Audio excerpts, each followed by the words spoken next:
For LSU's coaching search, I'm getting just a little conspiratorial. I don't even know how crazy it is, and it has nothing to do with what you see on the screen here today. You are Locked On College Football with Spencer McLaughlin, your daily podcast on all things college football. Part of the Locked On Podcast Network, your team every day. Welcome, everybody, to another episode of Locked On College Football. I'm your host, Sid from Toy Story. Thank you so much for making this your first listen or your first view every day. It is part of the Locked On Podcast Network, your team every day, your daily source to stay up to date with the biggest stories in this, the greatest and craziest sport on planet Earth. Big game picks. I've got those best bets all outside the top 25, pretty much. That on today's show, which is brought to you by our friends over at Mazda. Like the players of your favorite team, they sweat every detail because when you make every move count, pulling off the unexpected is only the beginning. Stay tuned later for highlights in this week's Moving the Game Forward. Mazda, move and be move. For those of you who think that I was once a cartoon villain and grew up to be a podcast host, you might have been right, and there is some evidence to suggest that here. Is it enough that Woody and Buzz are with me on the show today to confirm that I was indeed the child villain from the Toy Story movies? Is that enough evidence? Maybe not. Maybe it is. Is Tulane looking sloppy and getting mostly blown out by UTSA on Thursday night enough evidence to suggest that John Sumrall is LSU's top target? Maybe it is, and maybe it isn't. Let me just throw a couple of pieces of information at you. John Sumrall was already going to be someone that gets considered for the LSU job. He wouldn't even have to sell his house in all likelihood. He is right there in the great state of Louisiana. He has had a long run of success as a head coach at two different programs, at kind of two different levels. Troy's not quite up where Tulane is, but it was instant success when he took over last year for Willie Fritz. And boy, there are a lot of translatable traits from John Sumrall at Tulane to what John Sumrall would be at LSU. But does it automatically mean that he's been interviewing for it or that he's been contacted about it? I don't know that it doesn't mean that, is all I'm saying. I'm not here to report anything specific. I'm just reading the tea leaves, folks. The last time a coach, who I am going to talk about in this first segment as well, was tied to one of these major job openings and his team went on the road and got blown out, it was, wait for it, let me just triple check in my head I'm getting this name right. It was Matt Rule's Nebraska Cornhuskers, who went on the road on Friday night to Minnesota and gave up 9 sacks. Tulane, that has been an incredibly good and well-coached football team all season long, suddenly looked a little unfocused. It could be purely coincidence. Post hoc ergo propter hoc. That I know most of you don't speak Latin, but perhaps you've heard of that logical fallacy. After, therefore, because one thing follows another, therefore the two are correlated. Maybe they're not. Maybe Nebraska just happened to play poorly and it was a bad matchup against Minnesota. Maybe Tulane just didn't have its best day and Jake Retzloff turned the football over. Side note for my BYU fans out there, does it feel good to have as much success as they're currently having, a top 10 team in the country, at least in Spencer's poll, even though you underwent a quarterback change in the offseason? I wonder if that's a little emotional boost for BYU fans out there. But John Sumrall was always going to be one of these targets for LSU. And sure, Lane Kiffin's name remains out there. I think you call Marcus Freeman, see if he'd be interested in the job, go round 2 on bringing a coach from Notre Dame. LSU, though, sensing the urgency of the moment and the disaster of sorts that the big Brian Kelly contract was, maybe disaster is too harsh of a word. They went to the SEC championship his first year, did not get back there after that season. So it's not like it was a complete and utter flop, but the ending, of course, is pretty darn bad because to not make a 12-team playoff again at LSU, which is your third and fourth year, that's not really very good. That's why Brian Kelly's not employed. But the same AD that gave Jimbo Fisher a big contract, and you can check out on the YouTube channel here at Locked On College Football, a segment I did with Brian Smith of the Portal podcast about this. The same AD that gave Jimbo Fisher his big contract that Texas A&M is still paying gave Brian Kelly this big contract. He is no longer the athletic director for Louisiana State University. I hope schools recognize that when you commit to a coach and hire him to lead your program, you can't give him a 3-year deal or anything like that, but you should not go out and give somebody an 8 to 10 year contract. Because even coaches that have a track record of success, which Brian Kelly had, Cincinnati, Notre Dame, LSU felt like the next step. Moves that work out on paper, moves that look good early on, don't always last, and then you can get stuck holding the bag. So LSU now finds themselves in a situation where Brian Kelly's making a ton of money. And yes, Woody and Buzz are staying with me for the entire show today. Why the heck not? I've got the t-shirt. Happy Halloween. But Brian Kelly at LSU should be a lesson for the rest of college football. When you bring on a new head coach, make it a nice little 5-year deal. See how the first 2 years go. Figure out how you can get some leverage against a coach's agent. Because frankly, athletic departments don't fully understand how to do that.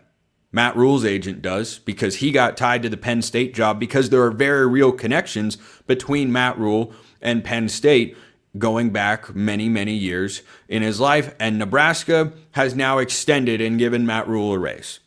So he's staying in Lincoln. That's a win for the Cornhuskers. That is an absolute win for a Nebraska program that has been craving consistency and stability. And look, there was a stat I saw get thrown out that is just something that I think applies to Nebraska as much as Matt Rule. There's something in the air. There's something with the program. They can't get over the hump against top 25 teams. They have a chance this week. I don't think they're beating USC. Most people don't think they're beating USC. What if they do? It would be their first ranked win since 2016. Matt Rule, in his 2 different stints at Power 4 schools, 0-18 against AP-ranked opponents. Is that Matt Rule? Is that Nebraska? Is that a little of both? I think it's probably a little bit of both. But still, do I think this is the right move? Absolutely. Because what I talked about with Nebraska earlier this week on the show is that they are a program that has been going about at a tortoise pace of building, but they're still building. And slow and steady can win the race. In college football, it feels like you're left behind, but Nebraska has gotten better every year. This is year 3. It's the best Nebraska team yet. They're far from a finished product. It might take him until year 5 to make a Big Ten championship game. He might not get there. He might not. The Big Ten is not going to get any easier up at the top. Ohio State's not going anywhere. Oregon's not going anywhere. Indiana looks incredibly stable. Cignetti has been locked up in Bloomington. That was interesting word choice by my subconscious there. Kurt Cignetti has been extended, and he is steady in Indiana. Michigan looks like a program that, surprise, surprise, is going to get themselves back into that conference championship conversation, though I don't believe they're there this season. So maybe Nebraska can't get to that level. Doesn't mean they can't make the college football playoff, because they can. And so extending Matt Rule is a good thing, but the Penn State job clearly used as some leverage. We'll see if Tulane announces a big extension with John Sumrall in the coming days or weeks, or if nothing shows up on that front and his name continues to get more and more traction. Just a little spooky vibe conspiracy there. How about that on this Halloween day? Let me know your thoughts in the comments below. Hit me up on Twitter. All of that good stuff. The big game picks, I settled. I settled on the Vandy Texas game. It took me a while, but I got there. First, this episode brought to you by Mazda's moving the game forward for those who believe it's not just about playing the game, it's about redefining it. There are moments that do more than put points on the board. They move crowds, move culture, and keep moving the game forward. This week's moment so far that moved the game forward is Owen McCown. You probably don't know the name. You might know the last name. You might not know the first name. He is UTSA's quarterback for head coach Jeff Traylor. Picked up a big win. Another guy that could be a head coach at a Power 4 school in the near future. If Baylor fires Dave Aranda, watch for Jeff Traylor's name to pop up since he's already in the state of Texas and doing well. Owen McCown completed over 90% of his passes on Thursday to knock off the Green Wave.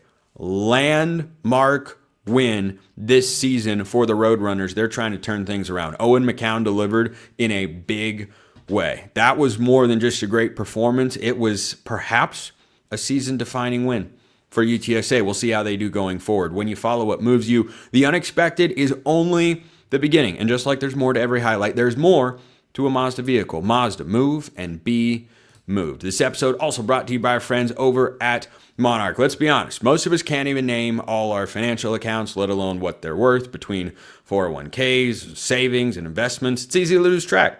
And that can mean leaving money on the table. You don't want to do that. That is why you want to start using Monarch, an all-in-one personal finance tool that brings your entire financial life together in one clean, easy-to-use interface on your laptop or your phone. So if you've been wanting to get organized, get your finances going in the right direction, and get to a financial goal maybe you haven't been able to reach for a while, Monarch is here to help you do exactly that. You don't want to let financial opportunities slip through the cracks. You want to check out Monarch. Use the code LOCKEDONCollege at monarch.com for 50% off your first year. That's MONARCH.com for half off your first year. Monarch.com, code LOCKEDONCollege for half off your first year. Check them out at monarch.com.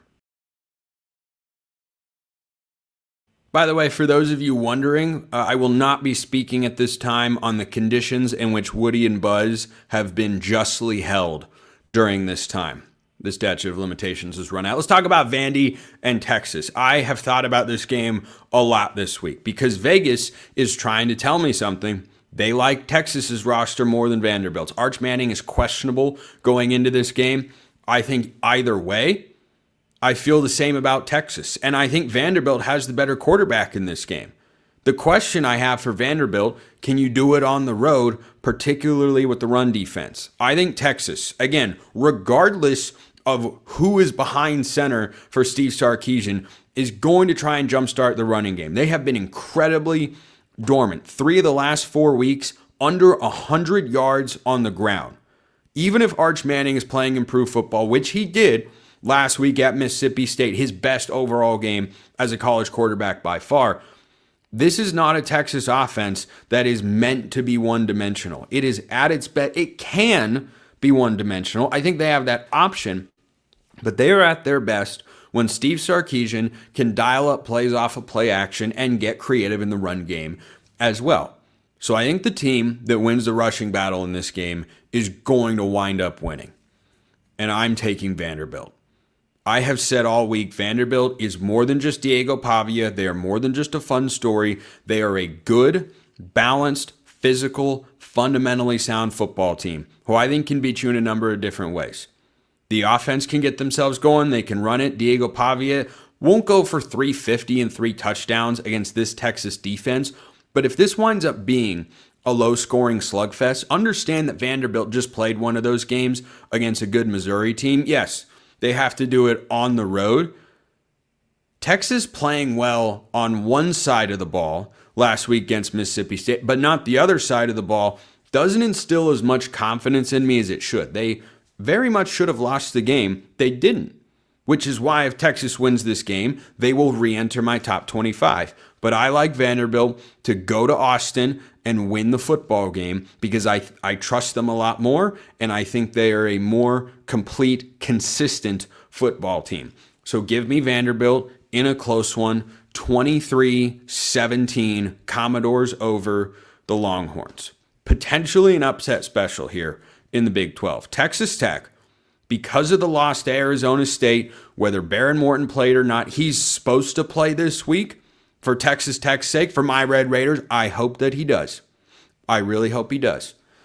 They go to Manhattan against a Kansas State team that probably went off most of your guys' radars after the season began the way it did because it was a complete and abject mess and a failure. You had the 4th down fiascos in Ireland against Iowa State. They're the second straight team, really third, to fall victim to the Ireland curse. And so Kansas State then wound up losing to Army, who lost to Tarleton State at the FCS level. You got a transitive loss to an FCS team. Now, Tarleton, very good FCS program. I've seen them live. But let me tell you, it's not a team that Kansas State should ever have a transitive loss to, and yet they do. And Kansas State has just struggled, but all of a sudden, last week, they went on the road to Lawrence. And they didn't just beat Kansas, they beat them soundly. In a rivalry game, no less. A rivalry game. I picked Kansas to win that one, and Kansas State said, Spencer, you're ridiculous. We are going to go and just absolutely blow the doors off. They did. They did. Kansas State was better. They're starting to look like the team. It's too late for the season. They can play spoiler now, but that's all they can do. They're looking like the team we all thought, we, meaning myself and several others, many others, I'm sure plenty of Kansas State fans as well, that we thought we were going to get when the season began. That's what they look like right now. So Texas Tech, favored by 7.5 points. This is not one of my best bets of the week, but if I were to take a side, I would lean Kansas State in the points. I think there's real upset potential, even if Baron Morton plays. Coming back off the injury, you never know how close to 100% those guys are. Hopefully, for his sake and the Red Raiders' sake, he is. I think Texas Tech has more than enough talent to go win this football game. I think they will make life really difficult for Avery Johnson, particularly in key moments. Watch for the money downs in this spot. Avery Johnson's going to have to make some throws, and I like Texas Tech's defense, the pass rush to get home against that K-State offensive line. So give me Texas Tech 28 and Kansas State 24. I think that it's close, but Texas Tech ultimately gets it done. Couple of games to watch in the ACC. These feel like upset alert specials. Again, neither one a best bet. But why is Georgia Tech only favored by 5.5 at NC State? I was on the golf course earlier this week, which is standard operating procedure for me. And someone who hadn't seen my show before, which is a good gentle reminder that there are still more college football fans I need to reach. He's a Michigan fan. And he's asking me, well, what upsets do you think are going to show up? Where do you think they are? I said, well, I tell you one that stands out. This is where my mind went first, before the next ACC game I'm going to talk about, or another one that I will have in my best bets. Georgia Tech going to NC State. This is just, Vegas is making me turn my head and go, what? Why? Georgia Tech just went, they just won big last week. They're undefeated. They are a darn good football team. What are we talking about here? Why is this not? I wasn't just wondering why the number is under a touchdown. I'm wondering why it's under 10 points. Dave Dorn might be out at the end of the year. Is there a house money element for NC State? I'm taking Georgia Tech to win the game without question. I'm not picking against the Yellow Jackets in this spot, but that is one that I have flagged as, boy, something's weird. That is just a strange line. Maybe this is the upset spot that Georgia Tech falls victim to. Everybody has it happen once. For Alabama, it was week 1 against Florida State, who's still looking for their first ACC win in like 2 years. So I'd keep an eye out for that particular game. Miami at SMU. SMU, kind of what I expected them to be this year. They're a pullback team, but they're not a bad team. And this line looks more, according to our friends at FanDuel, like what I expect the Georgia Tech NC State line to look like. I frankly think these are inverted. Last I checked, FanDuel had this at SMU plus 11.5. I wouldn't be surprised if that gets down under 10 at some point in time. That's a lot of points. Now, Miami up front, I think, has a big edge in this game. You know, the last time I said on this show, yeah, I feel fine about Miami. They've got a big edge up front. They'll be totally good. Yeah, they lost to Louisville at home. They're on the road now. SMU is not quite in the house money territory, but they are coming off a loss against Wake Forest at the buzzer on a long field goal. What a win for Jake Dickert and the Demon Deacons, by the way, because you're looking for those flag planting moments, maybe metaphorically. It's a better way to think about that. That was it for Wake Forest. If you didn't have the belief there that Jake Dickert was going to have some success, you better now. Most of you probably didn't know that game happened, but yeah, Wake Forest beat SMU. Wake Forest defense held SMU's offense under 15 points in the game. That's pretty wild. So SMU's at home. SMU has a chance to pull a big upset here. Rhett Lashley, look, I don't know how serious his name gets tossed around in these coaching searches, but I definitely think he's someone that could be a target for one of these schools. Maybe he's looking for another one of those signature wins to remind people, hey, what I'm doing over here, yeah, working out. Rhett Lashlee feels like an Arkansas hire to me, but hey, what do I know? I'll take Miami to win again. I think that's by a touchdown or so. The double digits, the on the road factor. Miami's about to get into not necessarily a gauntlet of teams played, but a gauntlet of 7 straight conference games. That's tough. That's tough to have no breaking that up, but their schedule is weird. So, yeah, I'll take SMU to cover in that one. Not a best bet, but I'll take Miami to win 31-24. I think the Hurricanes get that one done. I think you never know which Miami's going to show up. We just have to wait and find out. Do you want to hear my best bets? Do you? Well, you're going to have to wait and find out.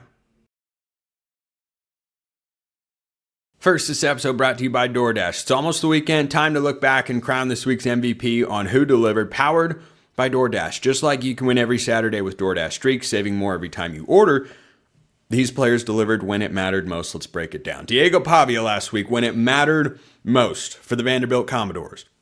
He came through. He came through in a big way. Offense didn't have an incredible day.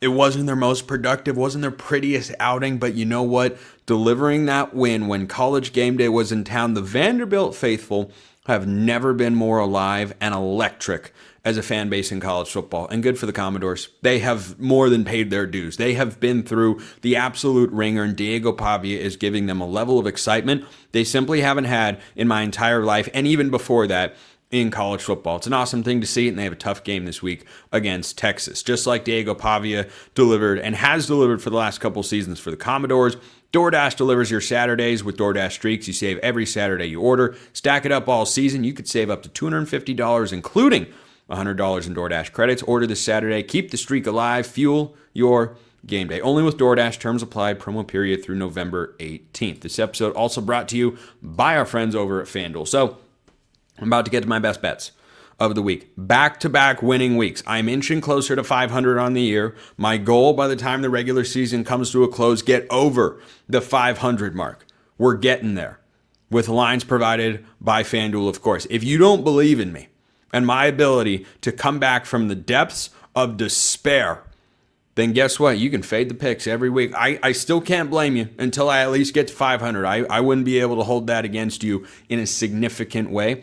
But if you think you know better than me, hey, FanDuel is right there for you. The NBA is back, and there's no better place to get in on the action than FanDuel, the official sports betting partner of the NBA. Even if you missed the start of the game or want to ride the hot hand, FanDuel has a live bets on everything from who will score next to fourth quarter comebacks. Plus, you can even combine your live bets into a same-game parlay for a shot at a bigger payout. Keeps every game exciting, especially when your team's making that late push. The NBA, college football, they've got it all. Right now, FanDuel is giving new customers $300 in bonus bets when your first $5 bet wins. Head to FanDuel.com, sign up, and play your game with FanDuel, the official sports betting partner of the NBA. 2 straight winning weeks. Boy, did we need it.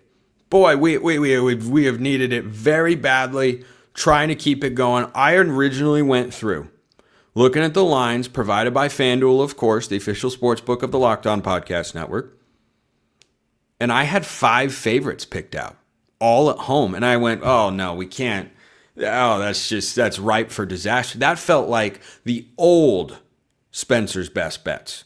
Felt like the picks doomed to fail every single week. So we made an adjustment in there. And there are only 3. Let me start with one of the underdogs I like. The California Golden Bears. This is an upset alert special. Virginia is going all the way across the country. Cal, like SMU, is going to have a little chip off the old shoulder because they went across the country last week, had the Virginia Tech game all but won, and they gave it away. One of the worst beats of the week last week was Cal plus 4.5. I almost put it in the best bets, decided no. Not betting on a team that's doing a cross-country road trip, not betting on a team in Virginia Tech that has an interim head coach because their head coach got fired earlier this season. Not doing that. Not doing that. It would have been a pretty bad beat. What would have been up there with the Kansas-Missouri debacle from week 2. Gosh, that one still annoys me. Anyway, Cal plus 5.5. And you know what? I'm going to go for it. Give me Cal to outright pull the upset against the Virginia Cavaliers. Jaren Kiave Sangopolatele has cooled off. I think this is a get-right spot. Virginia is overrated in the AP poll. Their resume was boosted by a win over then top 10 Florida State. And Florida State, I think I was one of the few people that pumped the brakes after they beat Alabama. I didn't think they'd be winless in the ACC. I didn't automatically see them as national title contender. That's a mess. Virginia is a good team. I don't think they're undeserving of being ranked. They're inside my top 25. I think Cal knocks them off this week. Give me the Bears 27-23 over the Cavaliers. Speaking of home underdogs on the West Coast, why not? Pitt has quietly been playing good football over the last several weeks, but they're giving up too many points to Stanford, 14.5. The Cardinal, very quietly, could be trending towards hiring Frank Reich as their head coach because he's performing better than expected. There's no other way to see it. Quarterback situation has not been incredible, but again, this is kind of a geography pick. This is a long trip for Pitt. I don't know if they've made it before. Stanford's been playing okay. Don't need that many points. I think Pitt wins. Stanford covers 24-13. That is my pair of underdogs for the week. 3 favorites. Let me start.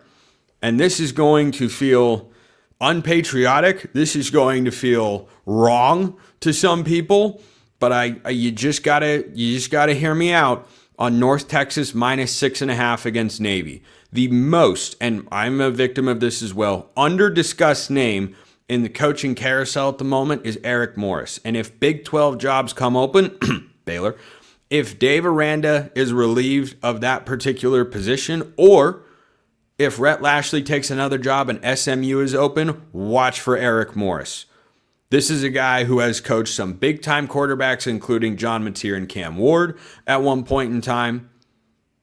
And the offense he has just flat out scores. That's all they do. I don't think there are going to be a lot of points kept off the board in this game. It could be who has the ball last. Navy's offense has been real good. We know they can run the football.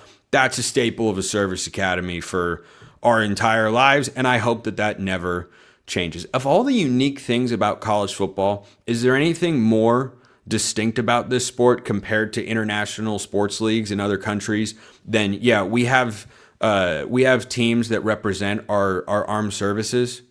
Isn't that awesome? It kind of is. Not kind of. It just is. It's just flat out awesome. So anyway, North Texas minus 6.5. Navy has allowed 30 or more points in 3 straight games.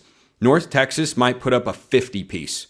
And I don't doubt that Navy is going to be able to find a way to score. This is going to be my highest point score prediction for any game that I have made so far this season. North Texas covers 6.5.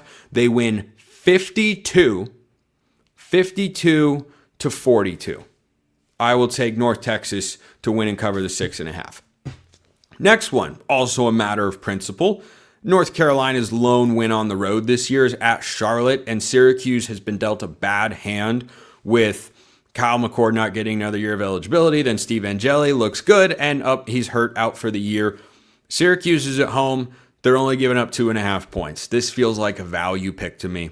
Home, sub-field goal against a team whose only road win is against Charlotte. They have looked flat and lifeless at home or on the road. And Syracuse with Fran Brown, I think as crazy as it might sound to say, it really isn't.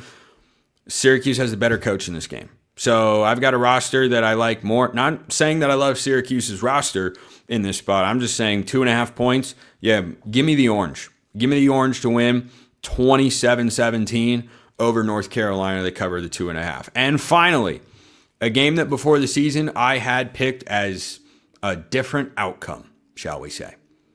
It was a different outcome. Yeah, I have adapted to new information, and I will not be taking Penn State to go to Columbus and win. Boy, Penn State and Clemson. Remember when they were hot commodities on shows like this one and others? Yeah, those were the days if you're a Tigers or a Nittany Lions fan. Ohio State is giving up less than 20 points. Penn State has given up more than 20 points in every Big Ten game so far this season. How in the world is Penn State's whatever the offense is scoring more than 10 against Ohio State, whose offense has been rolling? and has found a rhythm. You know the only team to hold Ohio State under 20 points? Texas. And that was back in week 1. If that game happened now, I do not believe that Ohio State would be held under 20 points again, because the offense has improved significantly. Julian Sain has found his groove, and the defense continues to play at an incredibly high level. So they can play complementary football. They can be balanced. They can do a lot. They've got a bunch of weapons. I think Ohio State cruises in this game. 35-3. I'm taking the Buckeyes over Penn State. So week 10 best bets. Ohio State minus 19.5 against Penn State. Syracuse minus 2.5 against North Carolina.